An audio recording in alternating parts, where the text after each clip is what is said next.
Nous sommes après l'élection présidentielle. Tu en avais prévu le résultat. Pourtant, tu as annoncé quand même dès le premier tour, dès avant le premier tour, dès le 14 mars, que tu voterais Nicolas Sarkozy. Ça a été ressenti comment? De diverses façons. Beaucoup de gens m'ont critiqué pour avoir annoncé que je voterais Nicolas Sarkozy, particulièrement parce qu'il avait été inconsistant sur de nombreux sujets qui me sont chers. Ce n'était pas un soutien à proprement parler, simplement j'ai dit je voterai Nicolas Sarkozy. J'ai voté pour lui par élimination, comme on le fait à chaque fois dans ces élections présidentielles.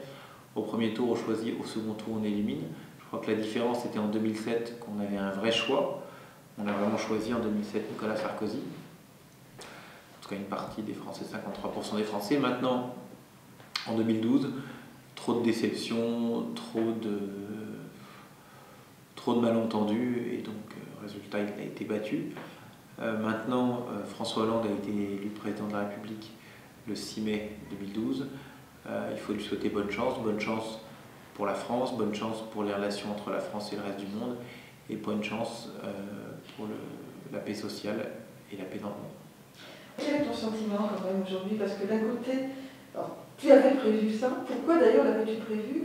Et de l'autre, est-ce que tu n'es pas un peu chagriné quand même, parce que c'est pas la droite ou... Écoute, j'ai par construction intellectuelle le refus toujours d'être partisan, c'est-à-dire que la droite c'est pas forcément bien, la gauche c'est pas forcément mal. Donc je regarde les gens en fonction de ce qu'ils font et pas en fonction de ce qu'ils sont.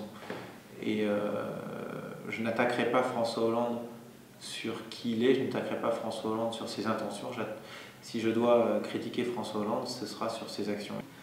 Et il faut rester vigilant, parce que c'est vrai que dans son entourage politique, il y a des gens qui font peur. Les Verts, par certains côtés, sont extrêmement inquiétants. Jean-Luc Mélenchon, l'extrême gauche, est aussi inquiétante.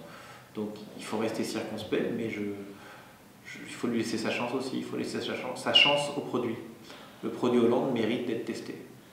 Alors, quelle a été l'influence sur la 8e circonscription? On s'est ressenti comment? La circonscription, au global, fait que 63% des Français qui résident dans cette circonscription et qui se sont exprimés ont voté en faveur de Nicolas Sarkozy. C'est une circonscription qui est très à droite, fortement à droite, bien évidemment, grâce à l'influence du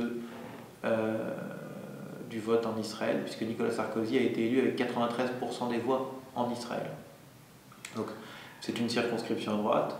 Aujourd'hui, il ne reste plus que 2 candidats à droite, Valérie Offenberg et moi. Elle pense surfer sur la vague Nicolas Sarkozy-UMP. Moi, j'ose espérer que les Français d'Israël sauront se rendre compte que Valérie Offenberg n'est pas une candidate transparente, est une candidate opaque, qui a un autre agenda que celui de travailler pour les Français qu'elle est censée représenter.